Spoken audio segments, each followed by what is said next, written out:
Le groupe des héros vient de réussir à sceller le Seigneur Démon, mais bien que cela soit une victoire monumentale, tant qu'ils ne pourront pas le vaincre définitivement, le monde restera sous la menace d'une destruction. Tous se sentent coupables de ne pas avoir accompli leur mission, mais leur chef les rassure en affirmant qu'il y a encore de l'espoir.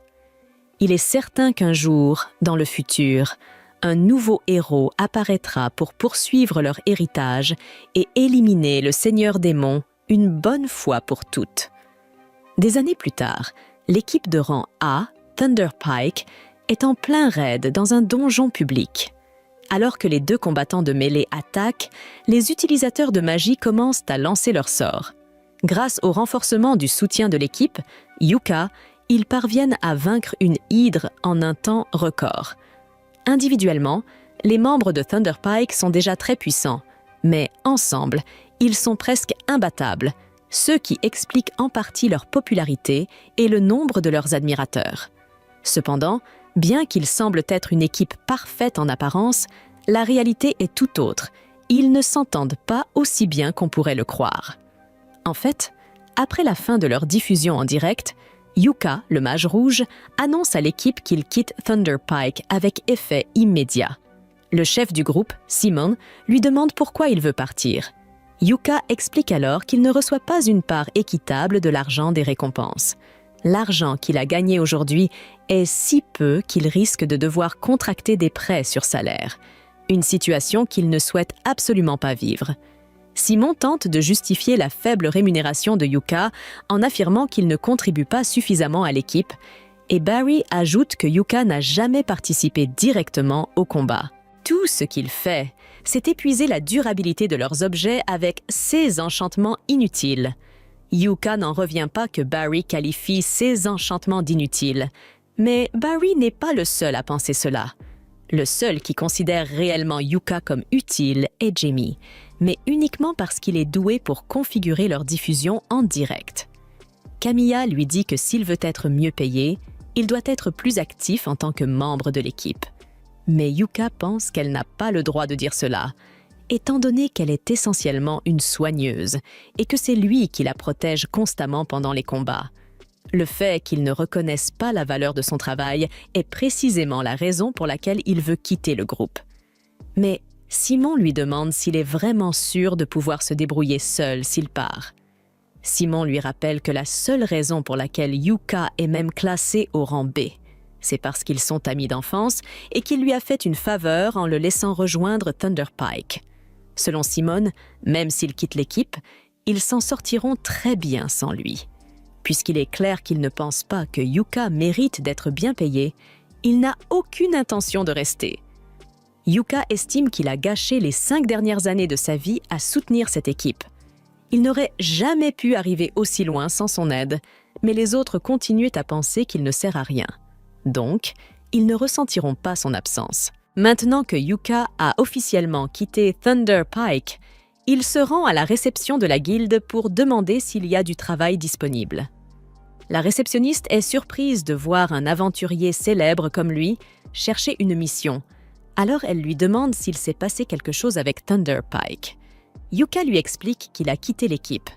La réceptionniste ne semble pas très étonnée, car ce genre de situation arrive souvent.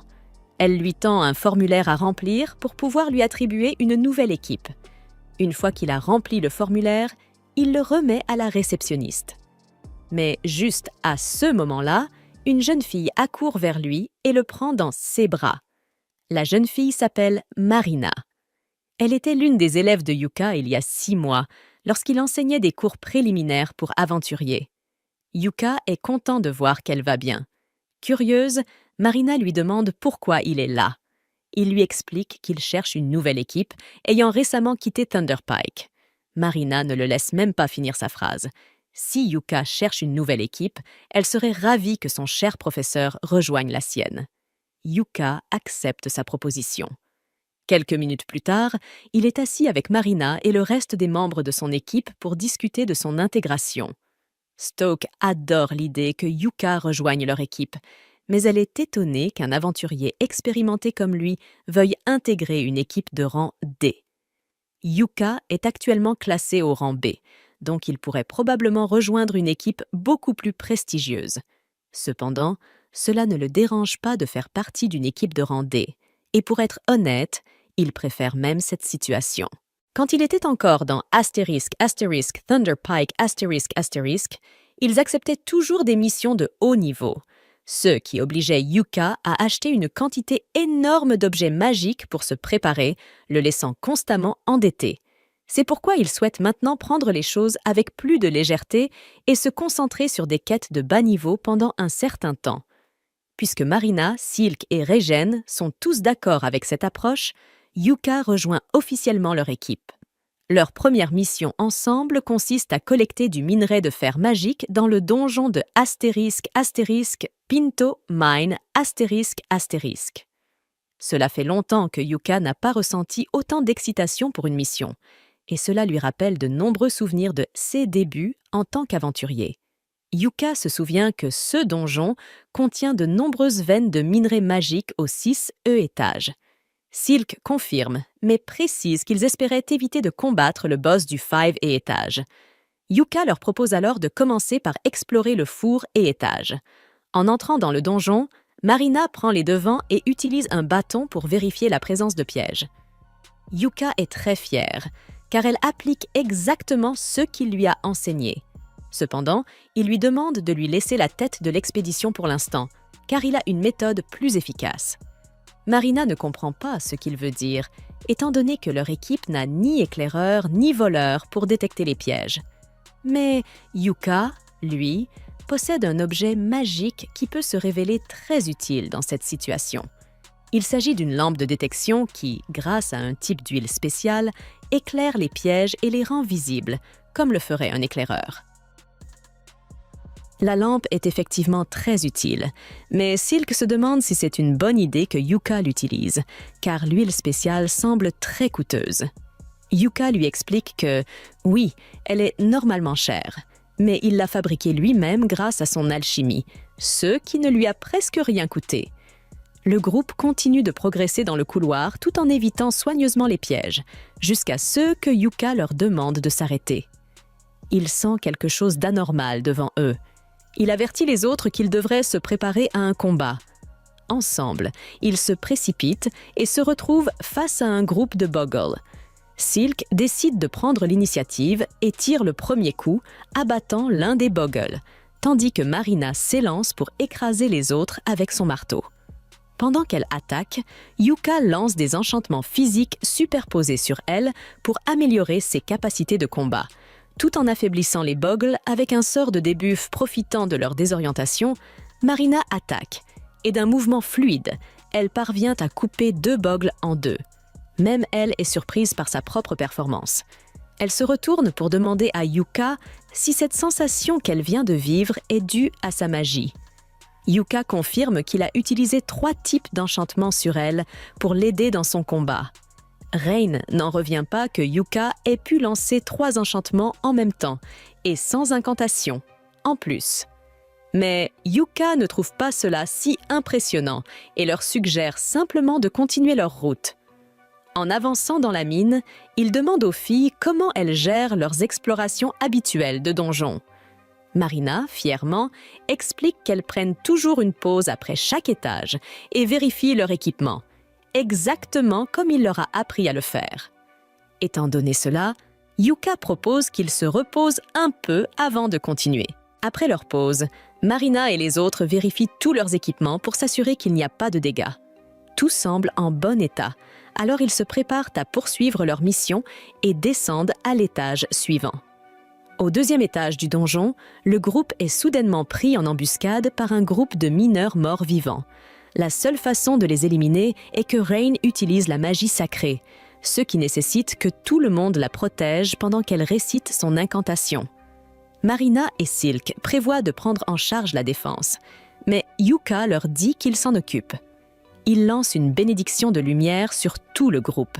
Bien que ce sort ne puisse pas éliminer les mineurs morts-vivants, il les empêche de s'approcher davantage, constituant ainsi une excellente mesure défensive.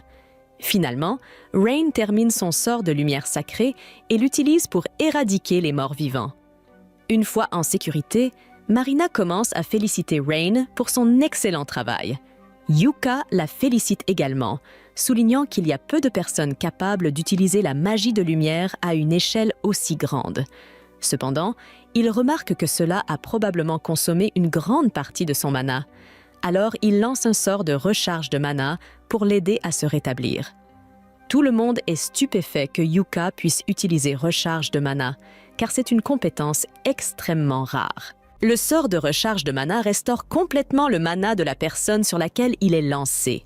Et le simple fait de posséder cette compétence rendrait Yuka extrêmement précieux pour n'importe quel groupe d'aventuriers. Cependant, Yuka pense que c'est un peu exagéré.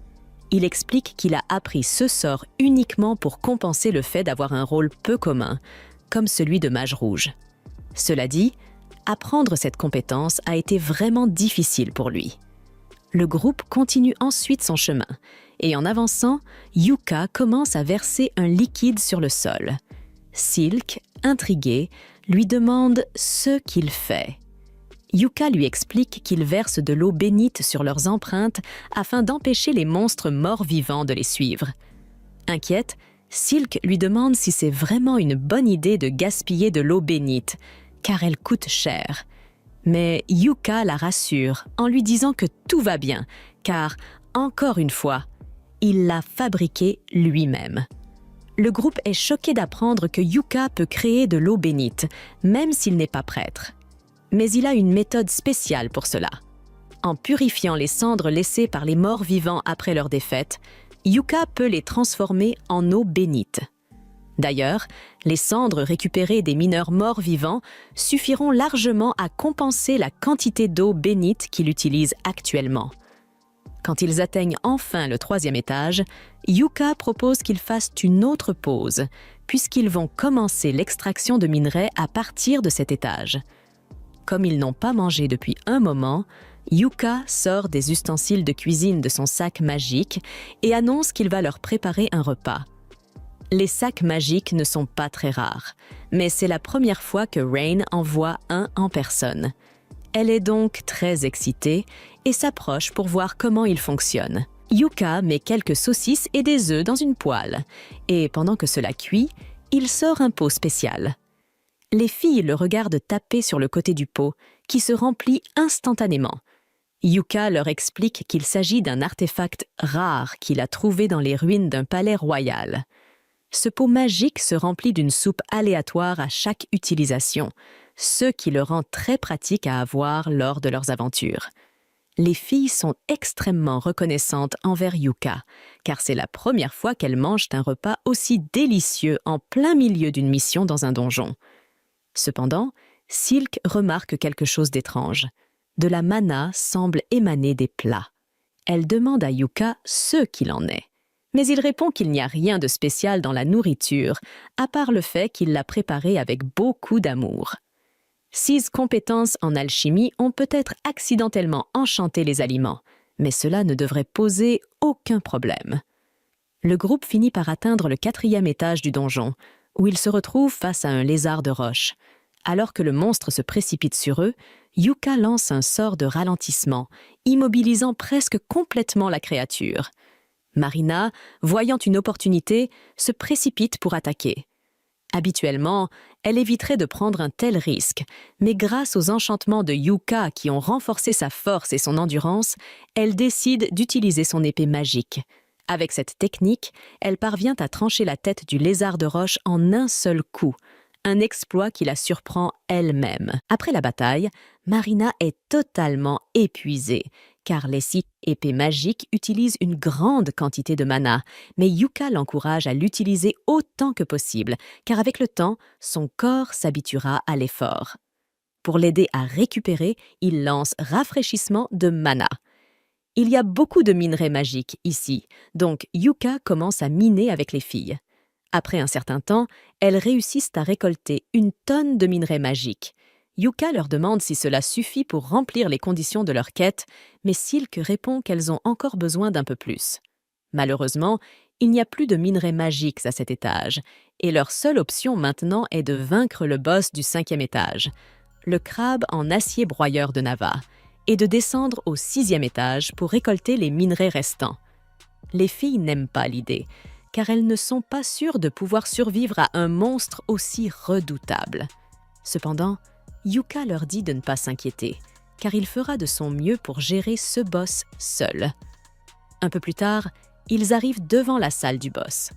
Avant d'entrer, Yuka sort un artefact en forme de caméra. Shane reconnaît l'artefact et demande à Yuka s'il prévoit de diffuser en direct son combat. Mais Yuka avait en réalité l'intention de simplement enregistrer. Il enregistre toujours ses combats pour pouvoir étudier ses erreurs plus tard, si de toute façon il va enregistrer. Marina lui demande de le faire en direct, car elle pense que ce sera vraiment amusant. Yuka accepte volontiers de diffuser en direct son combat, mais pendant qu'il prépare la diffusion, il se rend compte qu'il ne connaît même pas le nom de leur groupe. Il leur pose la question et Silk lui répond qu'ils n'ont pas encore choisi de nom de groupe et qu'ils ne sont même pas officiellement enregistrés. Dans ce cas, Yuka leur demande s'ils ont des idées pour un nom d'équipe. Marina réfléchit un instant et propose le nom Clover, en particulier un trèfle à 4 feuilles pour représenter leurs 4 membres. Tout le monde aime le nom, et à partir de ce moment-là, leur groupe sera connu sous le nom de Clover. Juste à ce moment-là, Yuka réalise que ce sera le tout premier live stream du groupe, et il se sent mal d'être celui qui occupe toute l'attention. Alors, il demande aux autres s'ils veulent l'aider à combattre le boss, mais ils lui disent tous que c'est bien à lui de gérer cela seul. Yuka, ne comptant pas retenir ses pouvoirs, se lance dans le combat en lançant des sorts de Great Blink Shadow et de Protector Shield pour se renforcer avant de pénétrer dans la salle du boss. Dès qu'il entre, le Steel Crab s'éveille et tente immédiatement de l'attaquer. Grâce à ses buffs de vitesse, Yuka esquive l'attaque et se place hors de portée du crabe. Il commence alors à lancer une série de sorts de debuff pour affaiblir l'ennemi. Une fois que le crabe est suffisamment affaibli, Yuka utilise un sort de gravité pour l'écraser contre le sol. En à peine 1 minute, le Steel Crab est vaincu et Yuka est satisfait de sa performance. Il termine ensuite la diffusion en direct. Marina se précipite pour lui faire un câlin, le félicitant pour sa prestation incroyable. Mais elle le serre un peu trop fort, ce qui fait que les autres lui demandent de le lâcher avant qu'il ne se retrouve en fauteuil roulant. Une fois qu'il s'assure que son dos va bien, Yuka leur propose de ramener le corps du crabe au guild pour vendre les parties.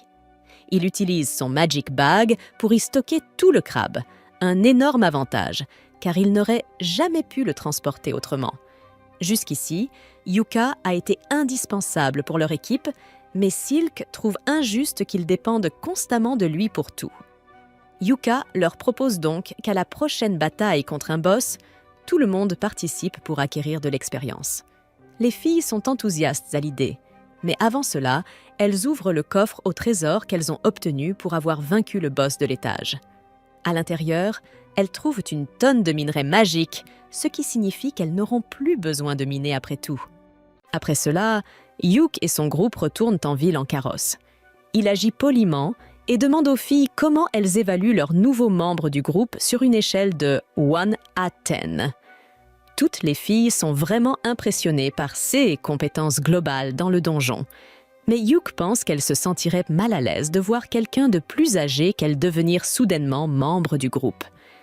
Les filles lui répondent que ce n'est pas du tout le CA, et soudainement, Silk a une idée brillante. Elle dit à Yuk qu'il devrait devenir le leader du groupe parce qu'il est le plus expérimenté et le plus puissant d'entre eux.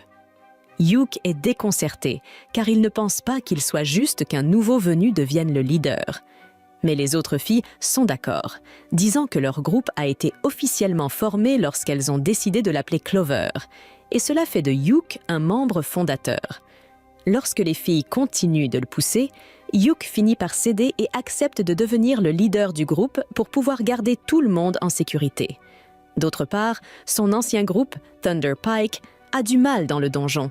Ils ont trouvé un archer pour remplacer Yuk, mais il ne peut pas les soutenir comme Yuk le faisait. Ils luttent contre une meute de loups monstres, et même le nouveau venu leur lance des reproches, leur demandant pourquoi diable ils sont venus dans un donjon de haut niveau s'ils sont si faibles. Soudainement, la sorcière se fait mordre par un loup Et bien que le leader du groupe parvienne à la libérer, la prêtresse n'a pas assez de mana pour la soigner. Le groupe décide de se retirer immédiatement. Et tandis que la sorcière gît en saignant, la prêtresse attend toujours que son mana se recharge. Ils n'ont pas de potion de mana, ni même de potion de soin, car cela faisait partie de la responsabilité de Yuke, et personne n'a pensé à en prendre après son départ. Le nouveau venu a une potion de soin, mais il ne la donne pas aussi facilement, car il s'attendait à ce qu'un groupe de rang A ait une meilleure gestion. Pendant ce temps, Yuke et son groupe célèbrent le succès de leur première mission. Alors qu'ils boivent, Yuke leur dit que la récompense de la quête n'était rien de spécial, mais qu'il a gagné beaucoup d'argent en vendant le cadavre du crabe en acier. Il demande aux filles comment elles divisent l'argent parmi elles, et Silk lui répond qu'elles mettent tout dans le fond du groupe et utilisent un système d'allocation pour acheter les choses nécessaires. Elle explique qu'elles économisent de l'argent pour acheter leur propre maison un jour, et Yuke aime l'idée. En même temps, son ancien groupe se trouve à la même auberge, et ils se plaignent et râlent de leur échec de la journée. Ils rejettent toute la faute sur le nouveau venu, disant qu'il aurait dû être mieux préparé pour les aider. L'archer s'énerve qu'il le traite comme un garçon de course et dit qu'il n'a jamais imaginé qu'un groupe de rang A serait composé de pleurnichards incapables de se débrouiller seuls. Il leur dit qu'ils quittent immédiatement leur groupe, et Yuke se retourne juste à temps pour voir cela. Il ne veut pas accorder d'attention à son ancien groupe, alors il dit aux filles qu'après chaque quête réussie, elles prendront 2 jours pour se reposer et se remettre. Il ajoute qu'il va stocker les objets utiles pendant ce temps et qu'elles pourront partir pour une autre mission le 3e jour. Soudain, l'auberge commence à diffuser en direct la vidéo de Yuke battant le crabe en acier qui est devenue virale en l'espace de quelques heures. Tout le monde s'intéresse à Yuke et à son groupe parce qu'il a vaincu un monstre boss avec uniquement des sorts de debuff. Cependant, cela agace les membres de son ancien groupe qui pensent que Yuke joue les opportunistes pour améliorer son ratio de victoire-défaite. Il s'avère qu'ils ne sont pas les seuls à être jaloux de Yuke, car un noble gros et laid le maudit aussi de loin. Quoi qu'il en soit, 3 jours plus tard, Yuke se rend à la guilde pour choisir une quête suffisamment facile pour les filles, mais qui offre également une bonne récompense. La réceptionniste lui suggère une quête pour obtenir des pierres magiques près d'une cascade. Elle dit qu'il devrait s'agir d'une quête de rang D, mais que des monstres étranges rôdent récemment dans la région, ce qui a rendu la quête plus difficile. Alors que Yuke est en train de réfléchir à la situation, les filles arrivent en courant et acceptent la quête sans même poser de questions. Ce n'est qu'après que la réceptionniste parte pour enregistrer la quête que Yuke a enfin l'occasion d'expliquer qu'elles pourraient être amenées à affronter un monstre pendant la quête. Les filles décident tout de même de prendre la quête pour gagner plus de points et d'argent. Yuke leur dit de se préparer et de le rejoindre dans 30 minutes. Puis, la réceptionniste revient avec le reçu de la quête. Elle lui dit de diffuser en direct 16 combats pendant la quête, car il est devenu une petite célébrité après son dernier live stream. Il quitte la guilde avec le reçu et sent immédiatement quelqu'un le suivre. Il mène l'individu dans une ruelle sombre et il s'avère que c'est le noble laid et jaloux. Yuke lui demande s'il a des affaires avec lui, et le noble sort son épée, lui disant de quitter Clover immédiatement. Yuke utilise discrètement un sort de piège et demande au gros si c'est sérieux de dire au leader du groupe de partir. Le gros lui répond qu'il a trouvé les filles en premier et qu'il va rejoindre leur groupe pour devenir leur sugar daddy. Mais Yuke pense que c'est juste un junkie qui a trop consommé de champignons magiques aujourd'hui. Il refuse de quitter le groupe et s'éloigne. Lorsque le noble essaie de l'attaquer, il trébuche sur le sort de piège et se cogne la tête, perdant connaissance. Une fois que Yuke rejoint les filles pour partir en quête, elle lui explique que le gros en cellule était venu les voir il y a quelques jours et leur avait proposé de rejoindre leur groupe comme s'il leur rendait service. Cependant, ses compétences étaient moyennes et elles avaient décidé de l'ignorer puisqu'il ne prenait pas « non » pour une réponse. Yuke pense aussi que ce type doit être vraiment stupide s'il peut dégainer son épée aussi facilement dans les rues, et il décide de le signaler à la guilde une fois qu'ils seront de retour. Après cela, Yuk aborde le sujet de leur quête et dit que bien que la quête soit vraiment simple, elle pourrait devoir affronter un monstre de type bête sauvage.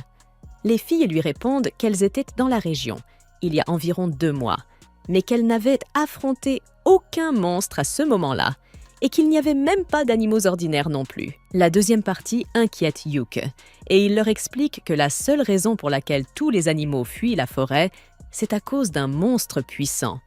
Il leur dit que ce monstre était également présent dans la forêt cette fois-là, mais qu'ils ont eu la chance de ne pas le rencontrer. Il ajoute que dès qu'ils atteindront la forêt, il commencera à tout enregistrer. Et s'il rencontre le monstre, il diffusera en direct. Ce serait le meilleur scénario s'ils gagnent. Mais s'ils perdent et doivent fuir, il veut que la vidéo soit en direct afin que la guilde puisse les voir et envoyer de l'aide à temps. Ils atteignent bientôt la forêt et Yuk commence à enregistrer pendant qu'ils avancent. Il marche à l'arrière du groupe car les bêtes sauvages attaquent toujours un groupe par l'arrière et leur dit de ne pas s'inquiéter pour lui car il porte une armure spéciale de sorcier qui lui donne des statistiques de défense très élevées. Ils arrivent rapidement près de la cascade, mais Yuk sent quelque chose et passe immédiatement en mode diffusion en direct. À peine 1 seconde après, le monstre qui terrorise la forêt apparaît. Et à l'horreur de Yuk, c'est un monstre de haut rang appelé Zarnag, qu'on trouve dans les niveaux les plus profonds des donjons de haut rang. Tout le monde panique en entendant cela, et Yuk se place devant les filles. Il leur dit qu'ils doivent fuir immédiatement, car ils mourront s'ils affrontent le Zarnag. Il décide de rester en arrière pour l'arrêter jusqu'à ce que les filles atteignent un endroit sûr et que la guilde envoie du renfort. Mais soudain, Marina tire son épée et dit à Yuk qu'elle ne le laissera pas derrière. Silk et Rain sont également d'accord avec elle, et elles commencent à utiliser leur capacité pour ralentir le monstre afin qu'elles puissent le tuer. Yuk n'a d'autre choix que de les laisser intervenir, alors ils commencent par enchanter leur capacité physique. Marina se précipite en avant pour stopper le monstre pendant que Rain incante son sort, mais elle est envoyée valser par une gifle du Zarnag. Yuk essaie de stunner le monstre avec de la magie de foudre, puis lui lance plusieurs malus. Mais malgré cela, il semble ne pas ralentir. Yuk se rend compte que c'est un monstre spécial et demande à Marina de lui acheter un peu de temps pour qu'il puisse préparer un sort très puissant. Marina commence à combattre le monstre, puis Silk appelle les dryades de la forêt à l'aide et enroule le monstre avec des vignes. Pendant que les 2 filles tentent de retarder le monstre du mieux qu'elles peuvent, Yuk termine son incantation pour son sort de niveau 5. Flèche prismatique. Il dit à Marina de se reculer avant de tirer le sort vers le monstre avec une puissance dévastatrice. Après que le missile prismatique a touché sa cible, il ne semble pas avoir fait beaucoup de dégâts au départ, mais peu de temps après, un monstre commence à cracher du sang, révélant qu'il a été gravement blessé. Rain lance alors un sort de tonnerre de niveau 5 pour électrocuter le monstre, et pendant qu'il est paralysé, Yuk ordonne à Marina de lui trancher la tête. Marina s'élance en avant, activant son épée magique tandis que Yuk l'améliore avec un sort d'attaque critique. En conséquence, elle parvient à décapiter le monstre d'un seul coup. Maintenant que c'est enfin terminé, Yuk tombe à genoux de soulagement, incapable de croire qu'ils ont réussi à vaincre le monstre sans qu'aucun d'eux ne perde la vie. De retour en ville, tous les spectateurs du flux sont tout aussi stupéfaits, en particulier par le sort utilisé par Yuk, car personne n'a jamais vu quelque chose de semblable auparavant. Mais il y a toujours ce spectateur critique dans la foule.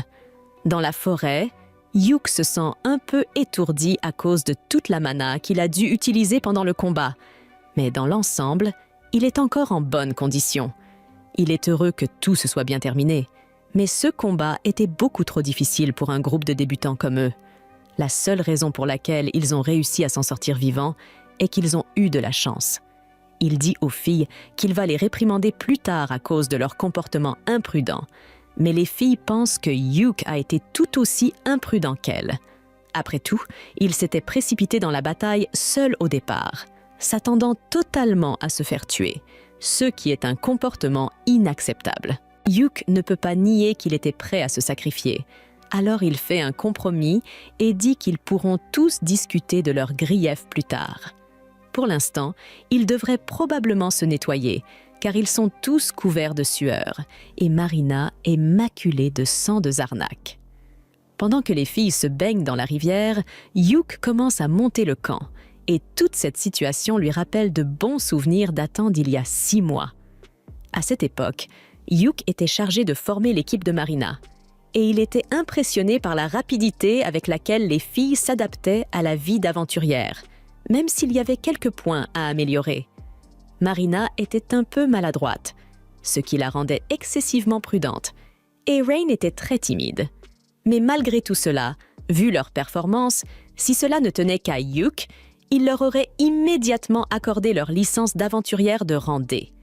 Ce soir-là, les filles avaient monté leur tente, préparé du bois pour le feu et installé des alarmes en CAS d'attaque de monstres. Tandis que Hugh les regardait travailler, il ressentait une certaine fierté, car il savait qu'elles deviendraient de grandes aventurières à l'avenir. Mais il n'aurait jamais imaginé qu'ils finiraient par rejoindre leur équipe. Quelques jours plus tard, le groupe est de retour à la guilde, et il semble qu'ils aient été convoqués pour rencontrer le maître de la guilde, ce qui rend les filles un peu nerveuses. Les filles demandent à Hugh si cela signifie qu'elles ont des ennuis, mais il pense que cette convocation est probablement liée aux Zarnak qu'ils ont vaincus. Une mission comme celle-là aurait dû être classée de rang B, mais, pour une raison inconnue, elle a été marquée comme de rang D, ce qui justifie clairement une enquête. À ce moment-là, le maître de la guilde de Benwood entre dans la pièce et les filles, intimidées par sa présence, se mettent immédiatement au garde-à-vous.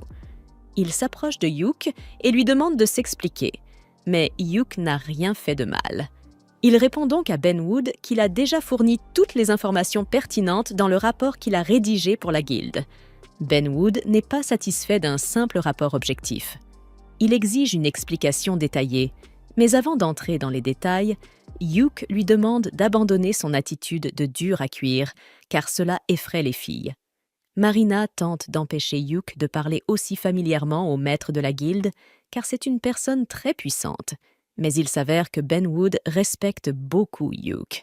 Il n'y a donc pas besoin de formalité entre eux. Benwood leur dit de s'asseoir. Il explique qu'il sait déjà ce qui s'est passé dans la forêt, mais il souhaite entendre l'avis de Hugh sur toute la situation. Hugh lui explique qu'il soupçonne que cela pourrait être le résultat d'un débordement, provoquant l'apparition d'un monstre bien plus puissant que d'habitude. Benwood est d'accord avec la conclusion de Hugh et demande immédiatement à sa secrétaire d'émettre une quête d'investigation d'urgence pour élucider cette affaire. Hugh et Benwood semblent bien comprendre la gravité des débordements, mais Marina, quant à elle, ne sait pas de quoi il s'agit. Elle demande donc à Hugh une explication. Hugh lui explique qu'un débordement est un phénomène qui se produit lorsqu'un catalyseur fait sortir des monstres du donjon. Normalement, les monstres qui vivent dans un donjon y sont liés par la mana qui circule dans le sol. Mais parfois, ces chaînes peuvent être rompues, permettant aux monstres de s'échapper du donjon et de semer la terreur dans les environs. Cela pourrait également être le signe avant-coureur d'une possible ruée de donjons dans un avenir proche. Les filles ont déjà entendu parler des ruées de donjons et du chaos qu'elles peuvent causer, ravageant les villes comme un incendie incontrôlable. Et si des monstres aussi puissants que ceux Zarnak apparaissent déjà, cela signifie qu'ils n'ont pas beaucoup de temps devant eux. Benwood a l'intention d'enquêter en profondeur pour assurer la sécurité de la population. Mais avant cela, il présente ses excuses les plus sincères aux filles pour les avoir mises dans un tel danger. Les filles lui disent qu'il n'a pas besoin de s'excuser, puisqu'elles s'en sont toutes sorties indemnes. Cependant, elles admettent que sans Hugh, elles n'auraient pas survécu. Cela dit, même si Hugh a assumé la plus grande part du travail, leur diffusion en direct a prouvé que les filles sont des combattantes compétentes. En récompense de leur performance face aux Zarnak, Benwood a l'intention de promouvoir tout le groupe au rang C. Cependant, cette promotion dépendra de l'aide de Hugh, puisqu'il est de rang A. Hugh, perplexe, affirme qu'il n'est que de rang BC, est alors que Benwood l'informe qu'il va également recevoir une promotion. Tous ceux qui ont regardé la diffusion en direct ont vu le sort de missile prismatique de haut niveau utilisé contre le Zarnak. Il est donc évident que Yuk mérite une promotion. À partir d'aujourd'hui, il sera officiellement un aventurier de rang A. Ensuite, Yuk et les filles descendent pour boire un verre et se féliciter mutuellement de leur promotion. Alors qu'ils sont ensemble, Yuk sort le sac de pièces qu'il a reçu comme récompense pour leur quête et le tend à Silk pour qu'elle le compte. Silk ouvre le sac et est stupéfaite. Elle n'a jamais vu autant de pièces d'or au même endroit. Yuk explique que, bien que la quête ait été classée initialement de rang D, en raison de sa difficulté, elle a été requalifiée en quête de rang B. Par conséquent, la récompense est bien plus élevée que prévu. Silk déverse toutes les pièces sur la table pour commencer à les compter, mais elle remarque un morceau de papier au fond du sac. Ce papier porte le nom de Yuk, alors elle le lui tend. Yuk ouvre le papier, qui s'avère être une note de Benwood, s'excusant pour tout ce que Yuk a dû traverser. Il y a aussi une pièce de platine dans le sac, offerte comme un petit bonus pour Yuk. Les pièces de platine sont extrêmement précieuses, alors Yuk l'ajoute au fond du groupe. Une fois que Silk a terminé de tout compter, elle annonce qu'ils ont désormais assez d'argent pour acheter une maison. Marina, ravie d'entendre cela, saute de joie et renverse accidentellement les pièces.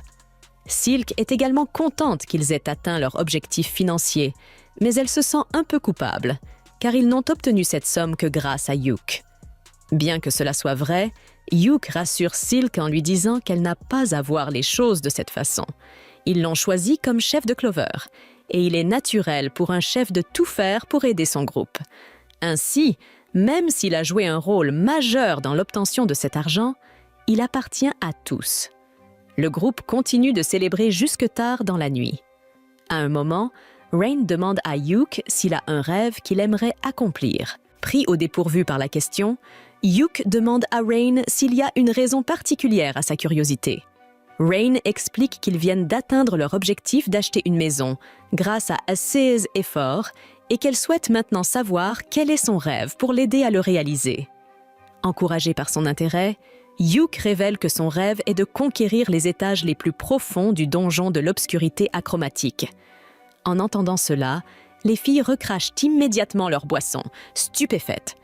Ce donjon est largement considéré comme le plus dangereux au monde. Il abrite même une porte de l'abîme, un artefact tristement célèbre pour être un portail direct vers les enfers. Yuk admet que c'est précisément la porte de l'abîme qui l'attire vers l'obscurité achromatique. Rain lui demande alors s'il a l'intention de traverser cette porte s'il parvient à l'atteindre. Yuk précise qu'il n'a aucune intention de franchir l'abîme.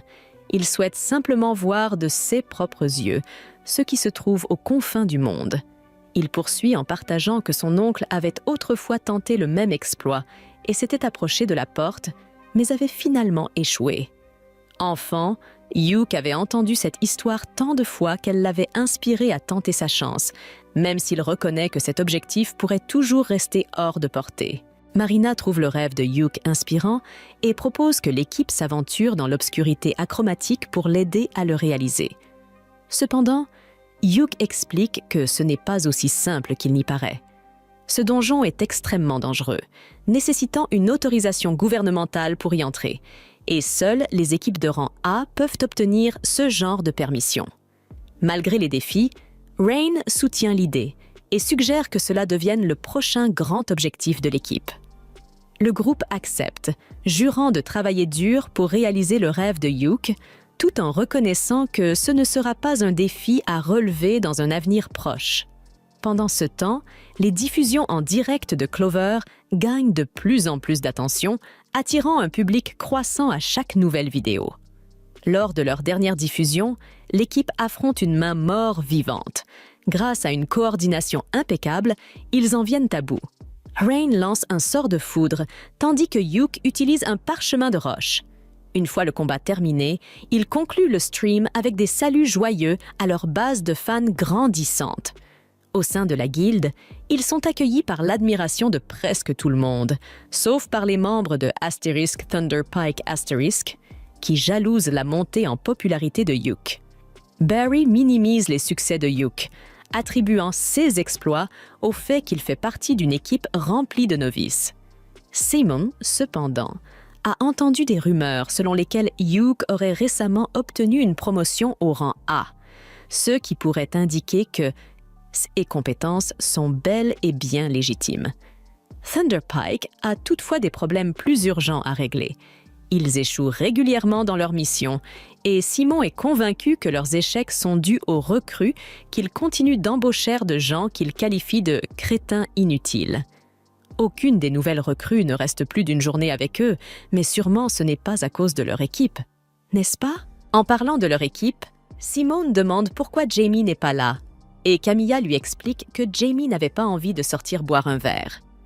Simone se met en colère, car depuis cette mission où Jamie a été attaquée par un loup, elle ralentit constamment l'équipe. Quant à Jamie, elle s'est enfermée dans sa chambre et passe des heures à regarder en boucle les vidéos des diffusions en direct de Yuke. Les autres membres de Asterisk Thunder Pike Asterisk commencent à réaliser que Yuke était peut-être plus utile qu'ils ne le pensaient. Puisque la raison principale pour laquelle Yuke a quitté l'équipe était son faible salaire, ils envisagent de lui offrir une part légèrement plus importante. Et comme Jamie ne contribue pas beaucoup ces derniers temps, ils pensent pouvoir réduire son salaire à la place. Quelques heures plus tard, Yuke et les autres reviennent à la guilde pour signaler le succès de leur mission, mais à leur arrivée devant la porte principale, ils trouvent Simone qui les attend, visiblement là pour Yuke.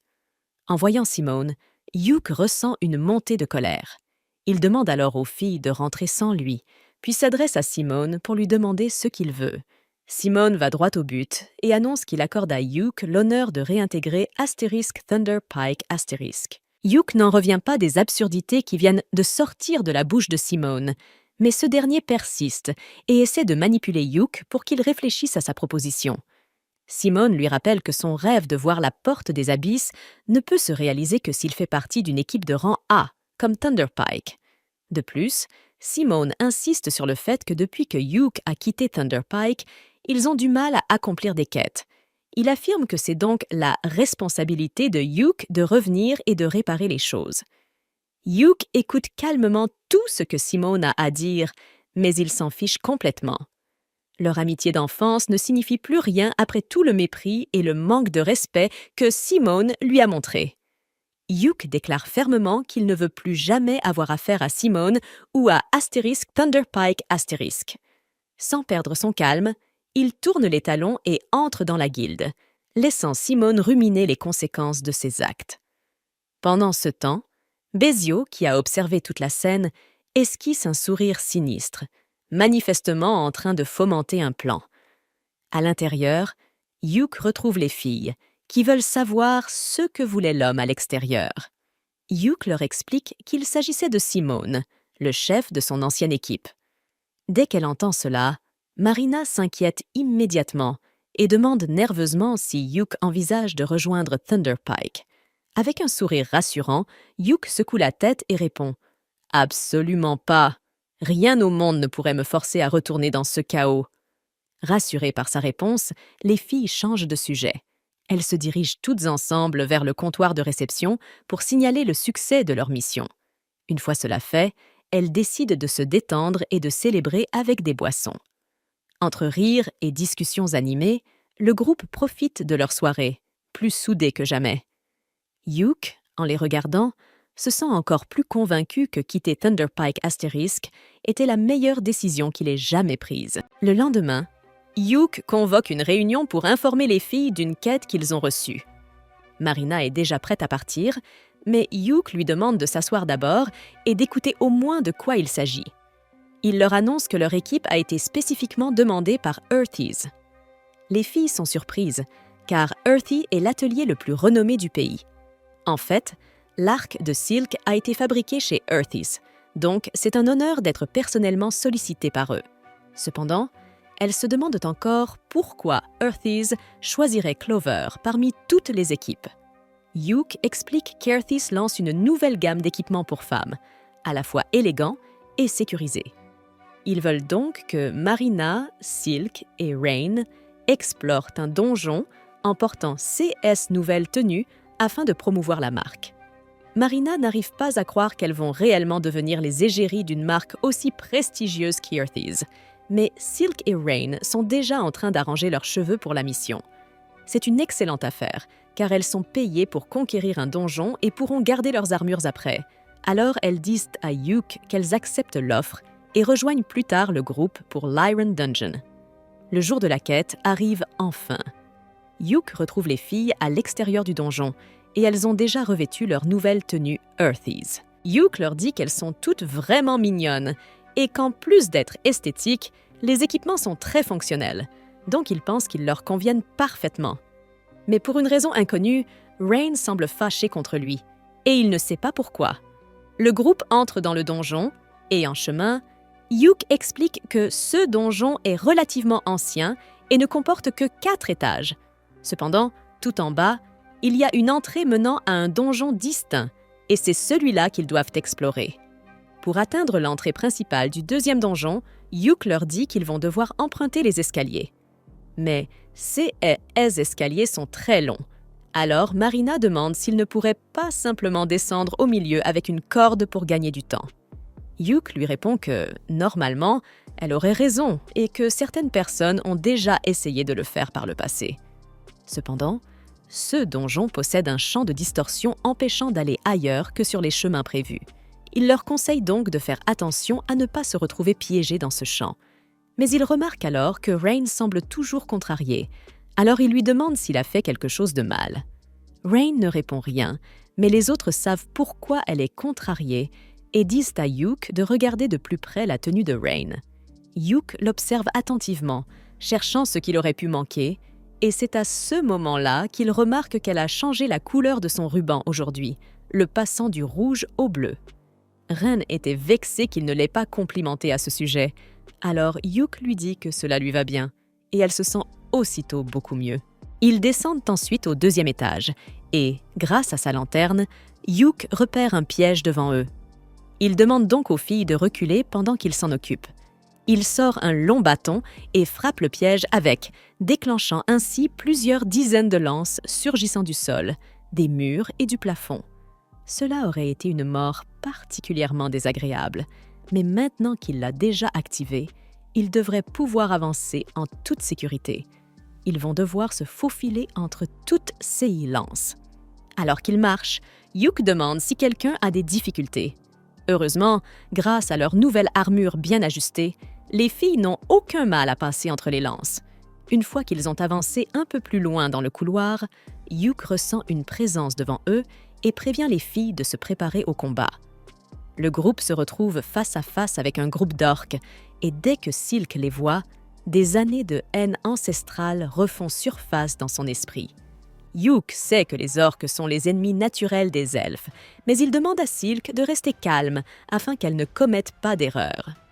Yuke prévoit d'abord de les frapper avec une puissante magie, puis Marina attaquera avec son épée, tandis que Silk fournira un soutien depuis l'arrière. Maintenant que tout le monde connaît le plan, Yuke lance ses sorts d'enchantement, et Rain commence à incanter un sort de boule de feu. Une fois son sort achevé, elle le projette sur les orques, les enflammant, puis Yuke enchaîne avec un jet de pierre. Alors que les orques tentent d'esquiver ces rochers, Silk en abat un d'une flèche dans le cou, tandis qu'un autre est écrasé. Il n'en reste donc plus que 2. Marina fonce sur eux, et alors que les 2 derniers orques chargent à leur tour, Yuke les frappe avec un sort de paralysie et de ralentissement, permettant à Marina d'en trancher un en 2 d'un seul coup, tandis que l'autre reçoit une flèche dans le cou tirée par Silk. Marina achève ensuite ce dernier en lui fendant la tête en 2. Maintenant que le combat est enfin terminé, Yuke s'approche des cadavres des orques pour récupérer les pierres magiques et demande à Silk si elle s'est calmée. Silk s'excuse pour son emportement, mais elle ne peut s'empêcher d'être envahie par la rage chaque fois qu'elle voit un orque. Yuke comprend qu'elle ne peut pas contrôler sa réaction face aux orques, car cela fait simplement partie de sa nature d'elfe. À ce moment-là, Marina s'approche de Yuke et lui dit qu'elle vient de trouver quelque chose d'étrange sur l'un des corps des orques. Elle lui tend l'objet, et après l'avoir examiné, Yuke réalise qu'il s'agit d'un mémorandum du * parchemin de la Révélation.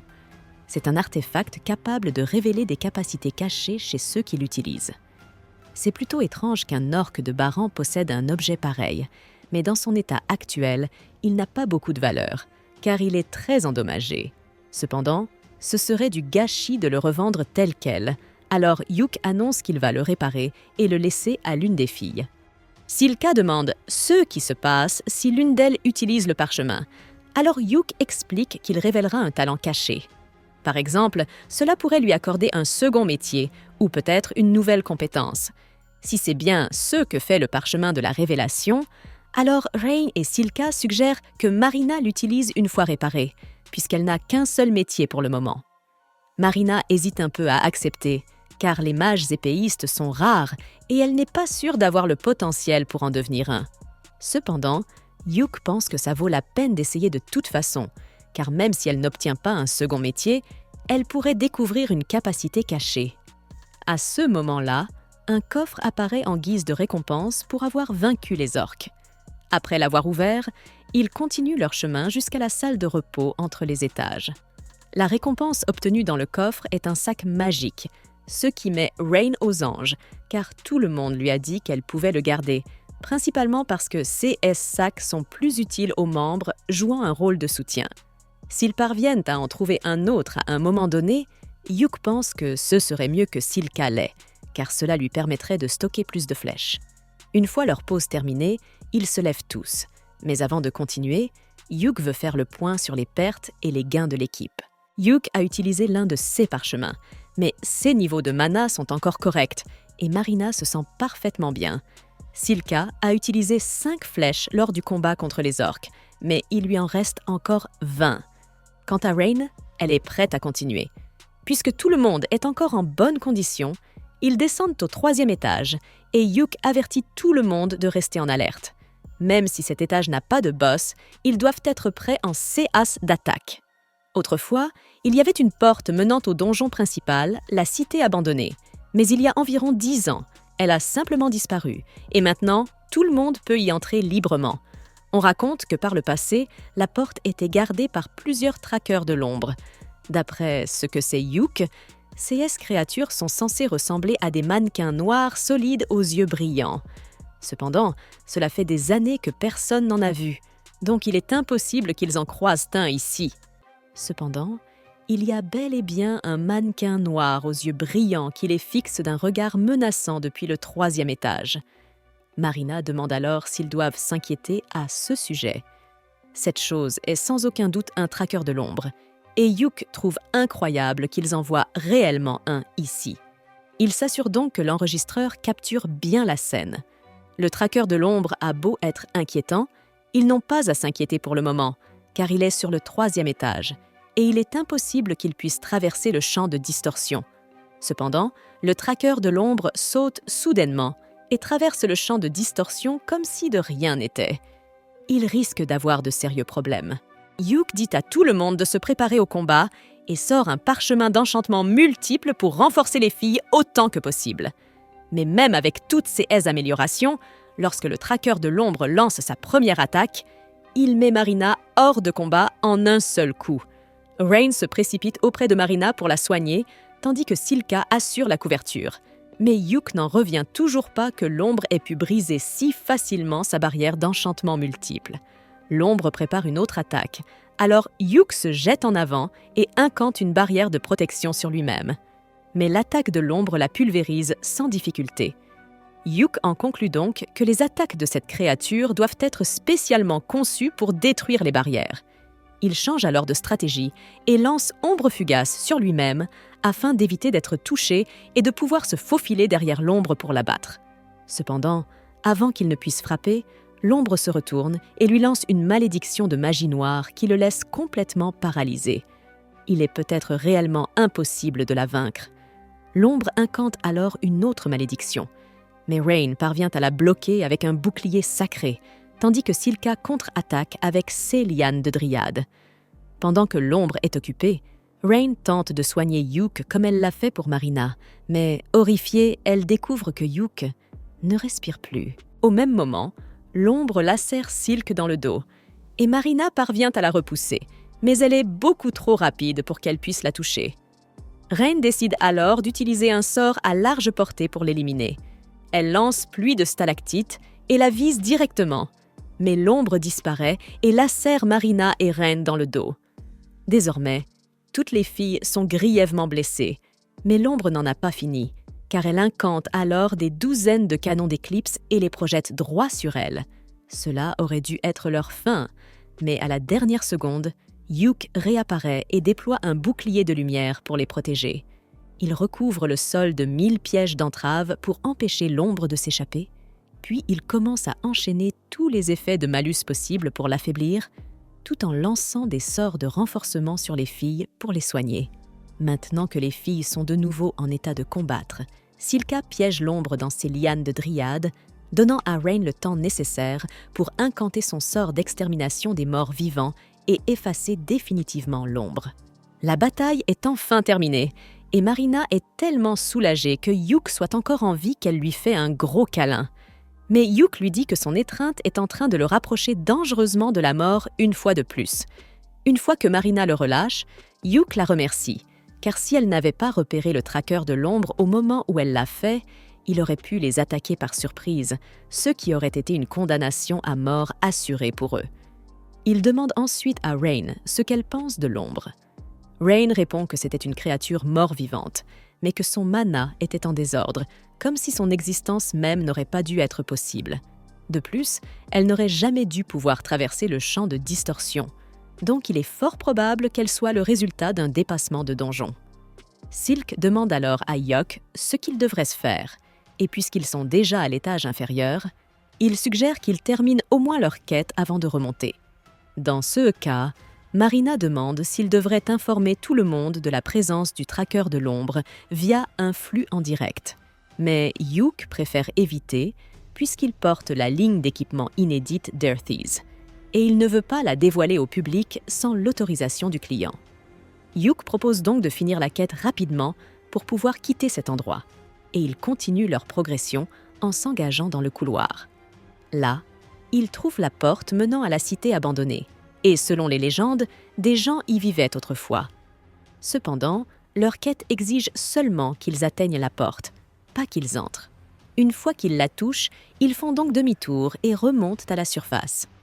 De retour en ville, Hugh fait son rapport à la guilde, et une fois qu'il a terminé, il retrouve les filles qui l'attendent dehors. Silk lui demande comment ça s'est passé, et Hugh lui répond qu'il a soumis les enregistrements et informé la guilde du traqueur de l'ombre. La guilde voudra probablement les interroger à ce sujet plus tard. Alors Hugh leur suggère de prendre 2 jours de repos et de rester à Qualto. Marina trouve l'idée très tentante et demande alors à Hugh s'il aimerait sortir en rendez-vous avec elles toutes. Silk ne connaît pas bien la ville et espérait que Hugh lui fasse visiter, tandis que Rain veut découvrir tous les artefacts que cette cité a à offrir.